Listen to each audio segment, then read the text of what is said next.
믿음의 사람에게 경건은 최고의 능력입니다. 경건은 하나님의 뜻을 따라 살아가는 가운데 자신을 하나님께 드려지고 바쳐지는 삶을 의미합니다. 기독교 신앙에서 가장 근본적인 신앙의 원칙은 하나님을 영화롭게 하고 그분을 기쁘시게 하는 삶에 있습니다. 그런데 오늘 대부분의 그리스도인들이 참된 경건에 크게 부족한 이유가 무엇입니까? 그것은 경건의 삶을 살려고 하는 의적 결단을 전혀 가지고 있지 않기 때문인 것입니다. 그러나 기억하십시오. 믿음의 사람은 끝없이 경건을 사모하고 경건에 이르는 삶을 살아가야만 합니다. 그러면 우리가 어떻게 경건에 이르는 삶을 살아갈 수가 있습니까? 하나님께서는 믿음의 자녀들이 경건에 이르는 삶을 살아갈 수 있도록 하기 위해서 복음적인 은혜의 수단들을 주셨습니다. 그것은 꾸준한 예배와 기도 생활, 또 찬양과 성경을 읽는 것이다 라고 했습니다. 우리 성령의 능력을 힘입어서 이런 복음적인 수단들을 통해 사용함으로써 우리의 마음속에 다양한 모습으로 자리를 잡고 있는 죄악들을 억제할 수가 있습니다. 그렇게 함으로써 우리는 성화의 삶을 살아갈 뿐만 아니라 하나님을 영화롭게 하고 기쁘시게 해드릴 수가 있습니다. 그래서 오늘 본문에서도 사도 바울은 디모데에게 이 복음적인 수단들을 잘 활용하라고 우리에게 권면하고 있습니다. 우리 오늘 본문의 말씀을 이해하는 데 있어서 이 디모데후서가 사도 바울이 이 땅에서 마지막으로 쓴 편지라고 하는 사실을 이해하고 읽어야만 합니다. 바울의 유언과도 같은 최후의 서신이 바로 오늘 우리가 읽은 디모데후서입니다. 바울은 자신의 믿음의 아들이었고 또 믿음의 제자요 후계자로 말할 수 있던 디모데에게 이 편지를 쓰고 있습니다. 그리고 특히 오늘 본문에 나타난 가장 중요한 핵심은 14절의 말씀으로 이렇게 요약할 수가 있습니다. 그러나 너는 배우고 확실한 일에 거하라. 여기 보면 명령은 세 가지입니다. 배우라, 확신하라, 거하라. 사도 바울이 이 세 가지를 디모데에게 부탁하고 있습니다. 그런데 사도 바울은 본문을 통해서 이 편지를 디모데에게 쓰면서 바울과 디모데가 살고 있었던 그 시대가 어떤 시대인가에 대해서 먼저 관심을 가지라고 말씀을 하고 있습니다. 그것이 오늘 본문이 시작되는 13절의 말씀인데 우리 13절 말씀을 다 같이 읽도록 하겠습니다. 같이 읽습니다. 시작. 이것이 사도 바울이 보았던 사랑하는 제자 디모데가 처하고 있었던 그 시대의 상황을 한마디로 묘사해주고 있는 말씀입니다. 악한 사람들과 속이는 사람들이 득세하고 있었던 시대, 악한 사람들, 속이는 사람들, 이것은 좀 그래도 좋은 표현입니다. 나쁜 놈들과 사기꾼들이 득세하고 있던 그런 시대. 그래서 악한 사람들은 더 악하여지고 속이는 사람들은 더 속이고 속을 것입니다. 그런데 여러분, 이것이 어디 사도 바울과 디모데의 시대에만 그렇겠습니까? 어쩌면 오늘 우리가 살고 있는 이 시대는 그 시대보다 훨씬 더 악하고 속이는 시대라고 말해야 되지 않겠습니까? 사실 사도 바울은 성령의 감동하심에 따라서 이 편지를 쓰고 있습니다. 그러면서 그 시대의 모습만 조명한 것이 아니라 바로 그러한 시대의 모습을 통해서 종말론적으로 이 시대의 특징이 될 것을 우리에게 예언하고 있습니다. 그래서 우리가 디모데후서 앞으로 넘어가서 먼저 디모데후서 3장 2절 말씀 한번 같이 볼 수 있기를 바라겠습니다. 디모데 3장 2절 우리 같이 읽도록 하겠습니다. 3장 2절 같이 읽습니다. 시작. 사람들이 자기를 사랑하며 돈을 사랑하며 자랑하며 교만하며 비방하며 부모를 거역하며 감사하지 아니하며 거룩하지 아니하며 이것은 말세의 마지막 때에 나타나는 특징 가운데 하나라는 것입니다. 사도 바울은 말세가 되면 사람들은 이기심에 빠지고 돈이면 전부라고 하는 풍조가 범람할 것이라고 했습니다. 그런가 하면 사람들은 교만과 과장을 일삼고 하나님을 비웃으며 부모를 거역하고 감사할 줄도 모른다고 했습니다. 악한 사람들과 속이는 사람 득세하는 시대, 악한 사람들은 더 악하여지고 속이는 사람 더 속이고 속는 이 시대에 이것은 오늘 우리를 들로 사고 있는 지금 우리의 상황이라고 말할 수가 있습니다. 이와 같은 시대 속에 사도 바울은 디모데에게 무엇을 요구하고 있습니까? 이렇게 살벌한 시대 속에 사는 사랑하는 제자, 믿음의 아들을 두고 떠나면서 그의 마지막 최후의 말씀으로 어떤 말을 부탁할까요? 악한 사람들은 악하여져서 속이기도 하고 속기도 하는데, 그런데 본문 13절과 이 14절 말씀을 연결하는 14절 첫머리를 한번 주목해 볼 수 있기를 바라겠습니다. 그러나 이것은 대단히 중요한 접속사입니다. 악한 사람들은 계속해서 악해질 것이고 속이는 사람은 계속 속이고 또한 속일 것이지만 그러나 바울은 그의 사랑하는 아들이요 믿음의 제자였던 디모데가 시대적인 이러한 조류에 타협하는 것을 원하지 않았습니다. 그 시대 속에 휩쓸려 가는 것을 원하지 않았습니다. 이 악한 사람들과 속이는 사람들이 득세하고 있던 이 부지런한 시대 속에서 바울은 이렇게 편지를 쓰고 있습니다. 그러나 이 시대에 탕류를 거절하며 하나님의 사람들은 어떻게 살아갈 것인가? 이렇게 바울은 편지로 시작이 되고 있습니다. 그러나 너는 배우라, 확신하라, 그리고 배우고 확신하는 일에 거하라. 바울은 먼저 디모데에게 배우라고 명령합니다. 무엇을 배울 것인가? 그 해답을 우리는 그 다음 절에 15절에 나타날 내가 어려서부터 성경을 알았나니 라는 이 말씀에서 성경을 배우라는 명령임을 우리가 알 수가 있습니다. 그러니까 성경을 배우라는 것입니다. 왜 성경을 배워야 합니까? 그 이유는 성경은 구원에 이르게 하는 지식을 제공하기 때문인 것입니다. 안타까운 사실은 오늘 현대 교회의 비극은 성경이 없는 교회가 되어 가고 있다는 현상입니다. 어느 신학자는 울분을 참지 못하고 오늘 교회 속에서 성경이 사라지고 있는 비극, 오늘 현대 그리스도의 손에서 성경이 멀어지고 있는 이 비극을 바라보면서 이런 책을 썼습니다. 왜 성서가 교회 안에서 침묵을 지키고 있는가? 왜 성서가 교회 안에서 침묵을 지키고 있는가? 물론 교회 안에서 성경 이야기를 아주 안 할 수 없지 않겠습니까? 합니다. 성경 이야기를 합니다. 설교자들이 성경을 이야기합니다. 그러나 많은 경우 오늘 설교자들이 자기 이야기를 하기 위해서 성경을 인용하고 있는 일들이 얼마나 많이 있습니까? 하고 싶은 말은 자기 이야기이고 자신의 말을 변증하기 위해서 성경을 여기저기 갖다가 인용할 따름인 것입니다. 사실 성경을 말하고 있는 것이 아니라 자기 이야기를 말하고 있는 것입니다. 그렇다면 성도들은 또 어떻습니까? 오늘처럼 스마트한 시대에서 교인들은 성경을 들고 다니기가 아주 귀찮습니다. 왜냐하면 교회 가면 프로젝터 다 띄워줍니다. 찬송가도 띄워주고 성경도 띄워주고 다 띄워줍니다. 스마트폰에 모든 다 내장되어져 있습니다. 그래서 교회 안에 성경책을 놔두고 다닙니다. 심지어는 집에다가 놔두고 다닙니다. 일주일 내내 그 성경책은 먼지를 딛고 씌우고 있는 것입니다. 그만큼 어쩌면 성경책이 귀하지 않다는 이야기도 되는 것입니다. 만약에 그 책이 정말 소중한 책이라고 한다면 그렇게 아무렇게나 두지는 않지 않겠습니까? 그 책이 정말 내게 소망이 있고 그 책이 정말로 아름다운 책이고 감동을 주는 책이라고 한다면 아마 매일 읽으면서 소중하게 다룰 것입니다. 제 서재를 보면 여러 종류의 책들이 있습니다. 주석들이 있는데 사실 이 주석들은 1년 가도 한번 볼까 말까 안에 10년 가도 한 번도 보지 않는 주석들이 있습니다. 어떤 데는 버렸으면 좋겠다 싶은데 버리지 못하는 이유가 있습니다. 신학교 다닐 때에 배고라 가면서 샀던 책이 주석들이기 때문입니다. 그래서 그 주석들이 자리만 차지할 뿐인데 저걸 버리지 못하는 이유는 나와 함께 왔던 그 어려웠던 시절에 함께 했던 책이기 때문에 버리지 못하는 것입니다. 아마 많은 목사님들이 그럴 것입니다. 오늘 성경이 정말로 내 삶 속에서 의미를 주는 말씀이고 그 말씀이 내 삶을 변화시키는 말씀이라고 한다면 여러분 성경을 그렇게 우리 함부로 아무런 의미 없이 취급하지는 않을 것입니다. 그런가 하면 오늘 많은 성도들은 성경을 읽지 않습니다.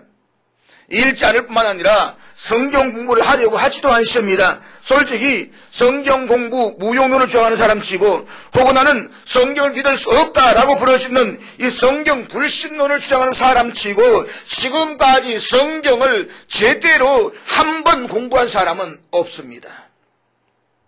어느 교회의 주일학교 선생님이 아이를 불러 모아놓고 이런 질문을 했다고 합니다. 얘들아, 성경에는 무슨 내용이 있니?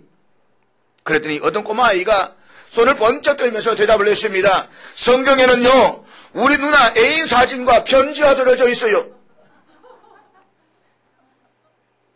이 꼬마아이가 본 누나의 성경책의 이미지는 그 책 속에 누나의 애인 사진과 편지들을 끼워 넣는 책 이외에는 아무런 의미가 없는 책이었다는 것입니다.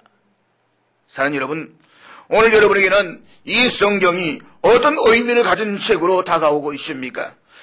그런 내 삶 속에서 성경이 얼마만큼 비중을 차지하고 있습니까? 오늘 저는 차라리 이런 도전을 던져보고 싶습니다. 성경이 믿어지지 않는다라고 해서 고민스러운 사람이 있다라고 한다면 성경을 비판할 목적으로라도 성경을 한번 공부해 보라는 것입니다. 예수를 믿어도 구원의 확신이 없다라고 한다면 정말로 그 구원의 확신이 무엇인지, 왜 많은 사람들이 구원에 빠져 살아가는지 한번 성경을 읽어보라는 것입니다. 18세기 후반과 19세기로 살았던 윌리엄 윌리스라고 하는 사람이 있습니다. 앞에 있는 이 사람입니다. 그 시대는 소위 이 자유주의 신학이 세상과 교회를 지배하던 때였습니다. 자유주의 신학의 핵심은 인간의 이성을 절대화하면서 성경에 기록되고 있는 기적이나 표적들을 다 빼버리는 것입니다. 인간의 이성을 이해되지 않는 다 제거해버리는 것입니다. 그래서 하나님을 하나님의 자리에 두는 것이 아니라 하나님 우리 인간의 자리에 놓고 인간이 절단하고 판단다 하는 것입니다. 그래서 성경을 하나님의 말씀이 아니라 여러 종교들이 가지고 있는 종교적 문헌으로만 이해를 했습니다. 이러한 영향을 받았던 윌리스라는 사람은 자기 친구가 예수를 믿는 것 때문에 굉장히 기분이 나빴습니다. 과학 문명의 첨단을 달리고 있는 이 발달된 세상에서 아직까지도 캐캐묵은 성경을 믿고 있다니, 그래서 자기 친구들과 성경을 토론하기 위해서 또 이 성경의 불합리성과 성경의 모순을 지적하고 폭로하기 위해서 성경을 공부할 필요가 있다라고 생각을 했습니다. 그런데 이 윌리스는 미국의 장군이었으며 언론인이었습니다. 그리고 저술가였습니다. 그래서 그는 성경을 손에 잡고 공부를 하기 시작합니다. 그래서 성경을 공부하면 할수록 성경의 놀라운 사실들 앞에서 부딪히기 시작했습니다. 고고학적으로, 역사적으로 성경에 안에 수많은 자료들을 갖다 놓고 이 성경을 연구하면서 압도할 만한 성경의 놀라운 정문들 앞에서 그의 가슴이 움직이기 시작했습니다. 그래서 성경에 대한 반론을 펴기 위해서 책 제목을 구상하고 1장과 2장을 썼습니다. 그러나 2장을 쓰다가 자신의 붓을 꺾어버리고 말았습니다.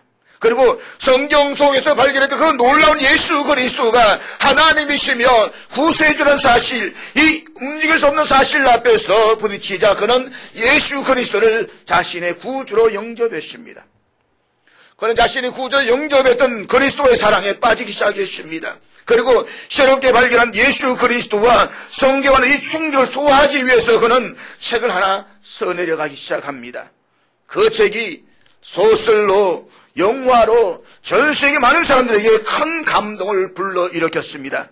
그 책이 바로 배너입니다. 어디서 많이 들어본 것 같지는 않습니까? 초대교회 교인들이 제일 부끄럽게 생각했던 것이 있습니다. 초대교회 교인들 사이에서 가장 수치스러운 욕이 있었습니다. 그것은 성경에 무식한 사람이라는 말입니다. 실제로 초대교회 문서들을 살펴보면 그런 욕이 나옵니다. 성경에 무식한 사람. 1세기의 그리스도인들은 이 수치스러운 욕을 감수하기를 원하지 않았습니다. 그래서 성경을 공부하기 시작했습니다. 1세기 초대교회 교인들이 가졌던 지성인의 척도는 어디에 있는가? 그들은 무엇을 근거로 해서 지성이라고 했는가? 기독교적인 의미에서 신사는 무엇을 두고 말하는 것인가? 성경을 보면 이런 재미있는 구절이 있습니다. 사도행전 17장 11절 말씀을 우리 다 같이 읽도록 하겠습니다. 같이 읽습니다. 여기에 보면 베레아 사람들은 데살로니가 있는 사람들보다 더 너그러워서 라고 했습니다. 그런데 개역 성경에서는 너그러워서 라는 말을 신사적이어서 라고 번역을 하고 있습니다. 그러니까 베레아 사람들은 데살로니가 있는 사람들보다 더 신사적이어서, 그렇다면 왜 더 신사적이라고 언급하고 있습니까? 계속되는 말씀을 보십시오. 간절한 마음으로 말씀을 받고, 이 말씀을 받을 때에 간절한 마음으로 말씀을 받고, 그 다음에 이것이 그러한가 하여 날마다 성경을 상고함으로, 이 말씀이 정말 선포된 말씀 그대로 그러한가 해서 말씀을 살피고, 그리고 이 말씀의 생활 속에 어떻게 적용될 수 있는가를 생각하면서 이 말씀을 연구했던 그리스도인들, 그래서 그들은 그들끼리 성경을 열심히 읽고 연구했던 사람들을 가리켜서 신사라고 했습니다. 오늘의 신사라고 하는 이미지하고는 얼마나 그 이미지가 다릅니까? 레이디 앤 젠틀맨, 신사숙녀 여러분, 오늘 우리 교인들 가운데서 신사숙녀 여러분이 얼마나 계십니까? 간절한 마음으로 하나님 말씀을 받고 이 말씀을 진지하게 연구하는 사람들은 얼마나 계십니까? 주일이 당날 선포되는 하나님 말씀을 받고 그 말씀을 내 삶 속에 적용하기 위해서 그 말씀을 붙잡고 살아가는 사람은 얼마나 계십니까? 더 중요한 것은 그러나 왜 말씀을 배워야 하는가라고 하는 것입니다. 오늘 본문 사도 바울은 디모데에게 말씀합니다. 배워라. 자신의 최후가 가까운 것을 예감하면서 믿음의 제자인 디모데에게 간절한 마음으로 마지막으로 남기고 싶었던 교훈은 배워라, 이 말입니다.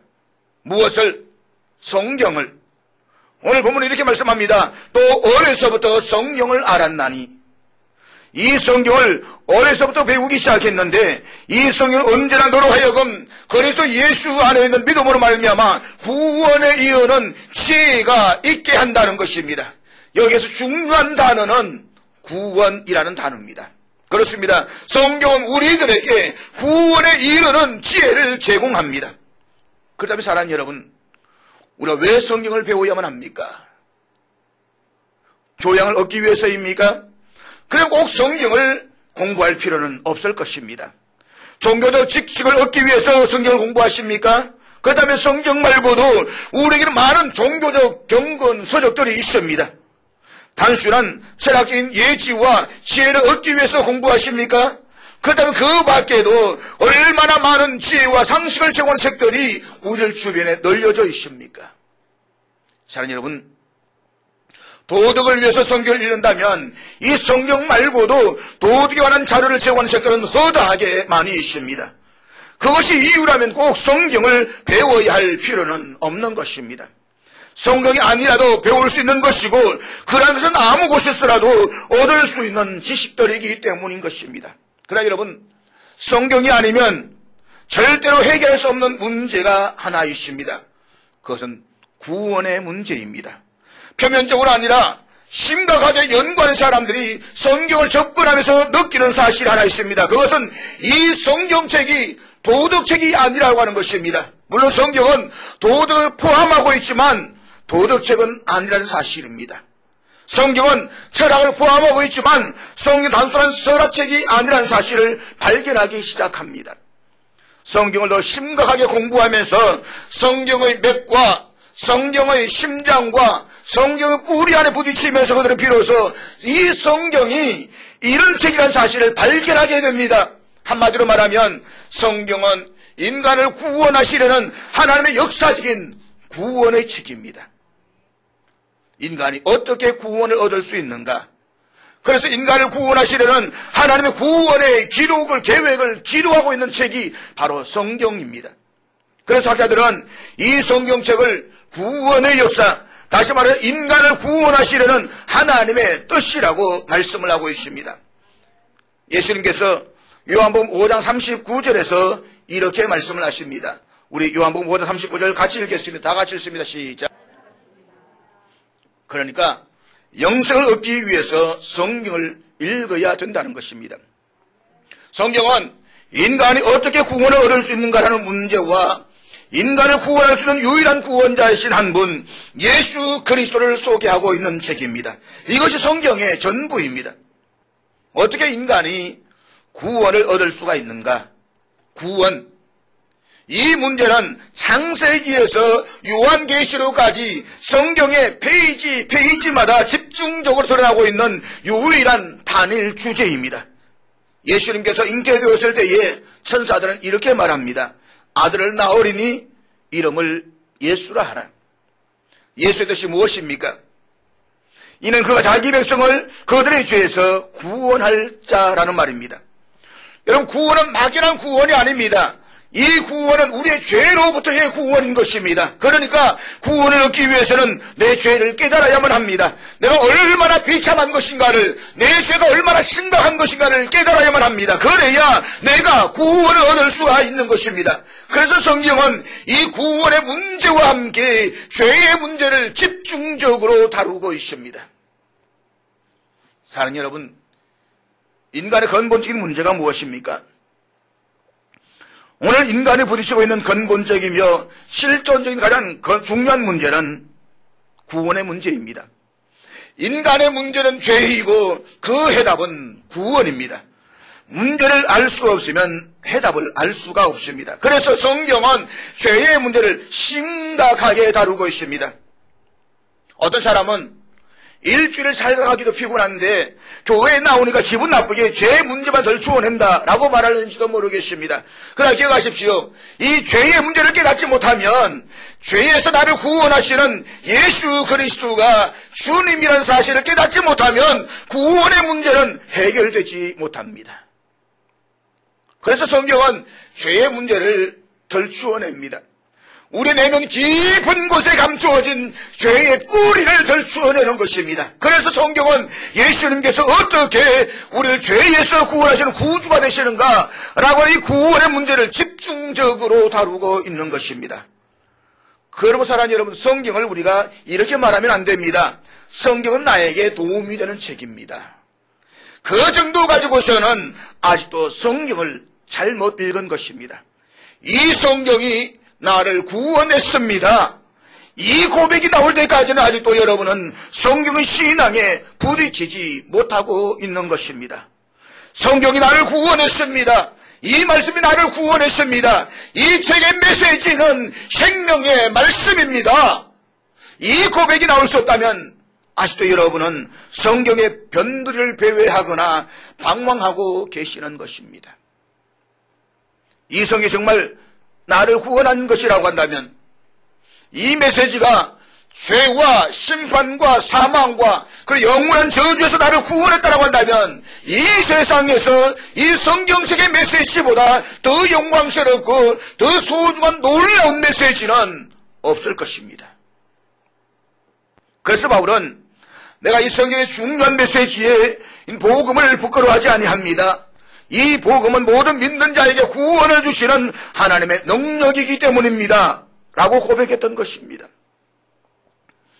이 책에 쓰여진 내용이 나를 구원했다라고 한다면, 그래서 나를 지옥에서 건지고 천국의 주인이 되게 하고, 그래서 나를 하나님의 자녀가 되게 한 것이라고 한다면, 이것이 참으로 사실이라고 한다면 우리가 어떻게 이 성경책을 부끄러워할 수가 있겠습니까? 이제부터 우리는 이 성경의 말씀에 미친 사람처럼 선포하기 시작할 것입니다. 이 책이 나를 구원했다. 사랑하는 여러분, 신기한 약을 먹고 병에서 고침을 받은 사람들은 돈을 받지 않고서도 그 약을 신나게 선전하는 장면을 보신 일이 있을 것입니다. 오늘 한약방에 갔더니 기가 막히게 맥을 잡아냅니다. 그 다음부터 돌아와서는 열심히 아무개 한약방에 가보아라. 기가 막히게 잡아내더라. 얼마나 쪽집게인지 신통방통하더라. 하늘 사람 하나지 않아도 스스로 나팔이 되어서 불고 다닙니다. 이 메시지가 당신을 구원한 것이라고 한다면 어떻게 침묵을 지킬 수가 있습니까? 어떻게 단순한 철학, 단순한 도덕점으로 성경의 메시지를 격화시킬 수가 있는 것입니까? 성경을 배우십시오. 성경을 배우십시오. 왜 성경을 배우야만 하는 것입니까? 성경에 관한 것을 배우는 것이 아니라 성경을 배우셔야만 합니다. 하나님께서 나를 사랑하신다는 내용이 이 성경책에 있습니다. 하나님 나를 구원하신다는 메시지의 말씀이 이 성경책에 있습니다. 성경을 배우십시오.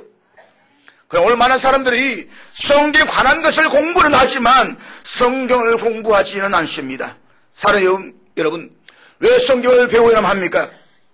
이 성경만이 우리를 구원에 이르는 진리로 인도하기 때문인 것입니다. 배워라. 계속해서 사도 바울은 확신하라, 배운 다음에 확신하라고 말씀을 하고 있습니다. 이 세상에서 배움이라고 하는 것은 어쩌면 배우면 배울수록 몰라지는 것이 배움일런지도 모르겠습니다. 대학교에서 수학을 전공했던 어떤 학생이 오랜만에 그 학업에서 벗어나서 여행을 하다가 어느 조그마한 산장에서 어떤 노신사를 만났습니다. 두 사람이 여러 가지를 이야기를 오고 가다가 그 중에서 노신사가 젊은 대학생에게 이렇게 물었습니다. 학생은 무엇을 하고 있어? 방금 수학을 다 마스터했습니다. 끝내버렸습니다. 젊은 대학생의 대답에 노인이 한참을 껄껄 웃었습니다. 그 모습을 보고 학생이 다시 반문을 합니다. 선생님은 무엇을 하시는 분이십니까? 노신사가 웃으면서 대답을 합니다. 나는 방금 수학을 공부하기 시작했어. 이야기를 하다 보니까 이 노인 신사가 보통 분이 아닌 것을 느끼게 됩니다. 그래서 이름이 무엇이냐라고 물었습니다. 그랬더니 자기 이름은 화이트헤드라고 하는 것입니다. 화이트헤드, 그는 유명한 수학자요 과학자입니다. 그가 방금 그 유명한 수학자가 방금 수학을 배우기 시작했다라고 하는 것입니다. 어쩌면 여러분, 이 세상의 학문이라고 하는 것은 우리 모두가 얼마나 많이 모르는 것을 확인하기 위해서 배우는 것인지도 모릅니다. 요즘 제 책상에 책이 한참 쌓여져 있습니다. 어제도 공부 너무 하다가 안 되어가지고 책꽂이 좀 꼽아놓고 해놨습니다만 공부를 할 때마다 내 지식의 한계가 드러나는 것 같습니다. 내가 얼마나 부족한지, 얼마나 모자라는지. 그래서 현대를 가리켜서 우리는 불확실성의 시대라고 말합니다. 오늘 우리는 모두가 불확실성 속에서 살아가고 있습니다. 미국의 어느 문학 비평가가 이런 말을 한 적이 있습니다. 우리 모두가 불확실성 속에 살아가고 있다. 이 세상에서 확실한 것은 내가 죽는다는 것과 세금을 내야 한다는 사실밖에는 아무것도 확실한 것이 없다. 문자 그대로 저와 여러분들은 암흑과 무지와 불확실성 속에서 살아가고 있습니다. 아무것도 확실한 것은 없습니다. 그런데 사도 바울은 디모데에게 이렇게 말씀하십니다. 배워라. 성경을 배워라. 그 다음에 확신하라. 확신하라. 확신하라. 그렇습니다. 성경 공부의 매력은 성경을 공부하면 확실해진다는 것입니다. 이 세상의 많은 학문들은 공부하면 공부할수록 우리를 오리무중의 어두움 속으로 끌고 갑니다. 그러나 성경은 공부할수록 우리의 확실함을 만들어줍니다. 무엇보다도 이 구원의 문제에 대해서 성경은 확실하게 보여줍니다. 그래서 성경을 공부하는 사람마다 마침내 이 고백 앞에 도달할 수가 있습니다. 내가 확신하노니. 사랑 여러분, 성경에서 이런 고백을 하는 사람들을 만나보셨습니까? 내가 확신하노니 그리스도 사랑에서 나를 끊을 자는 아무도 없다. 내가 확신하노니 사망이나 생명이나 높은 일이나 낮은 것이나 장래일이나 현재일이나 이 세상의 그 어떤 것도 나를 그리스도 예수 안에 있는 하나님의 사랑에서 끊을 수가 없다. 나는 이 사실을 확신한다.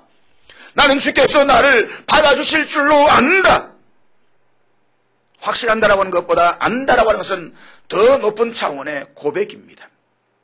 그 사실을 사도 요한은 요한일서 5장 13절에서 이렇게 말씀을 하고 있습니다. 우리 같이 읽겠습니다. 시작. 그렇습니다. 성경은 우리에게 확신을 제공합니다. 무엇보다 성경은 우리에게 구원의 확신을 제공합니다. 우리 중에 어떤 사람이 나는 구원의 확신을 갖게 되었습니다 라고 말합니다. 이 말은 나는 어떻게 죽을 것인가 라는 문제를 해결했다는 말입니다. 나는 어떻게 죽을 것인가. 사랑하는 여러분, 1세기 그리스도인이 가졌던 이 놀라운 생명력, 그 놀라운 담력, 교회당이 그렇게 많지도 않았지만 1세기 그리스도인들이 그 당시의 세계를 뒤집어 엎었던 그 폭발적인 생명력의 비밀을 무엇이라고 지적하시겠습니까? 그 순교 현장에서 굶주린 사자를 찢겨가면서 십자가에 거꾸로 매달려서 말할 수 없는 잔인한 죽음을 감당하면서도 그들은 신앙을 포기하지 아니하고 찬양과 기도와 감격 속에서 그들의 생명을 드렸던 1세기 그리스도인들의 이 저력, 이 역동성, 이 폭발하는 생명력의 거룩한 비밀은 도대체 무엇이라고 생각하십니까? 그들은 죽으면서 하나님 앞에 간다. 하늘나라에 간다는 단순한 이 사실을 확신했기 때문인 것입니다. 내가 죽으면 잠시 잠깐을 다는 저 영원한 하나님의 나라, 우리 주님이 계시는 그곳에 나는 간다. 그래서 그들은 수많은 고난도 감당할 수가 있었던 것입니다. 이 단순한 질문을 다시 묻습니다. 오늘 소위 지성인이라고 하는 사람들은 이 질문 앞에 굉장히 기분 나쁘게 생각합니다. 그러나 저는 여러분들에게 이 질문을 던집니다. 당신은 지금 죽는다면 하늘나라에 갈 수가 있습니까? 18세기, 19세기 자유주의의 신학이 온 세상을 뒤덮을 때에 그들이 가장 싫어하는 단어가 있었습니다. 그것은 구원의 문제입니다. 그들 하나님을 이야기하고 신학을 이야기하지만, 성경을 이야기하지만 구원의 문제는 오늘 자신들의 문제가 아니었습니다. 그래서 죽음의 이후에 저 영원한 천국은 자신들이 논할 문제가 아니었습니다. 이 문제를 논하는 굉장한 수치를 여겼습니다. 그래서 그 이야기는 하지 말라는 것입니다. 그러나 여러분, 인생의 본질적인 문제가 무엇입니까? 우리는 죽습니다. 저도 죽고 여러분 다 죽습니다. 죽음 이후에 어떻게 될 것입니까? 우리는 천국 갈 것입니다. 이것이 얼마나 우리의 큰 소망입니까?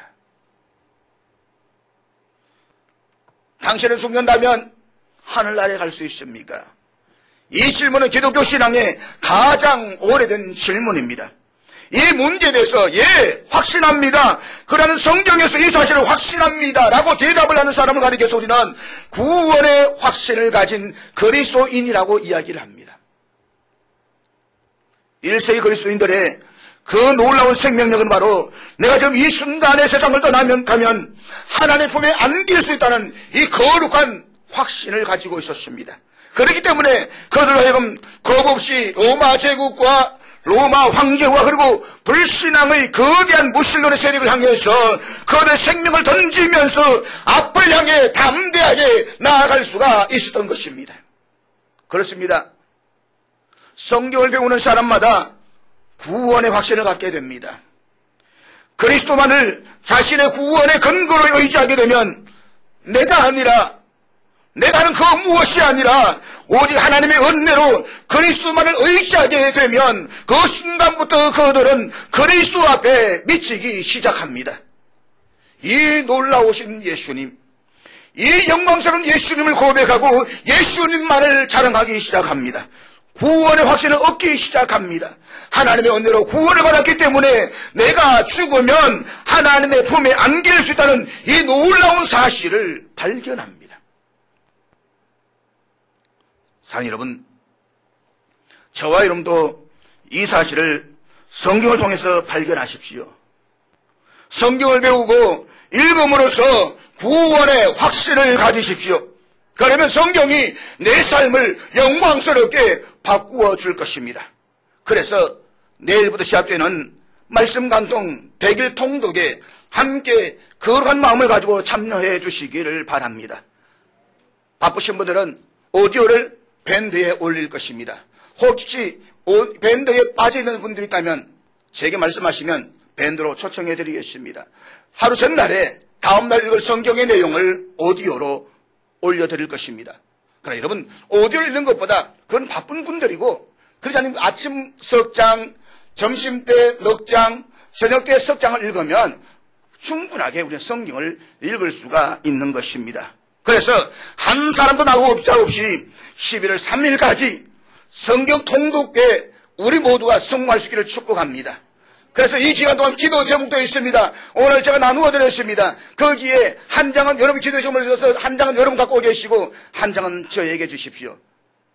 제가 그걸 붙잡고 저도 100일 동안 기도하겠습니다. 100일 뒤에 이 100일 동안 우리가 어떤 은혜를 체험했는지 여러분 성경을 읽는 가운데서 체험이 있다면 밴드에 올려서 은혜를 공유할 수 있기를 바랍니다. 나는 이 말씀을 붙잡고 오늘 이렇게 은혜 받았습니다. 내가 기도했던 가운데 이게 응답 받았습니다. 그 내용들이 오늘 밴드 속에서 함께 우리가 어루어지기를 바라겠습니다. 그리고 일주일에 못해도 안 나오시는 분들은 최소한 한두 번 이상은 저녁 기도회나 새벽 기도에 나오십시오. 나오셔서 같이 함께 성경 읽고 함께 기도했으면 좋겠습니다. 그래서 우리 역주일을 보면서 성경 일독하십시다라고 한번 이야기하시기를 바랍니다. 다시 한번 꼭 붙잡고 우리가 성경을 알아가십시다 라고 한번 이야기하십시다.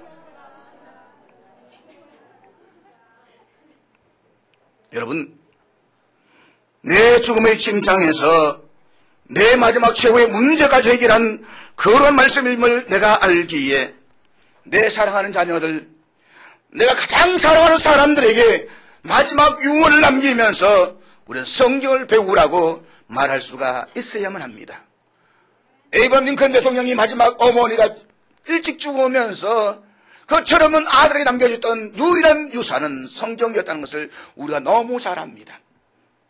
그 링컨 대통령이 그 성경을 붙잡고 읽은 가운데서 꿈을 키웠고 그 성경 속에서 그는 하나님의 진리를 깨달았고 그 성경을 붙잡고 보면 미국의 위대한 대통령이 되었습니다. 그다음에 여러분은 여러분 사랑하는 자녀들에게, 여러분이 가장 사랑하는 사람들에게 이 성경에 인생의 해답이 있다라고 확신 있게 말할 수가 있겠습니까? 기도하겠습니다.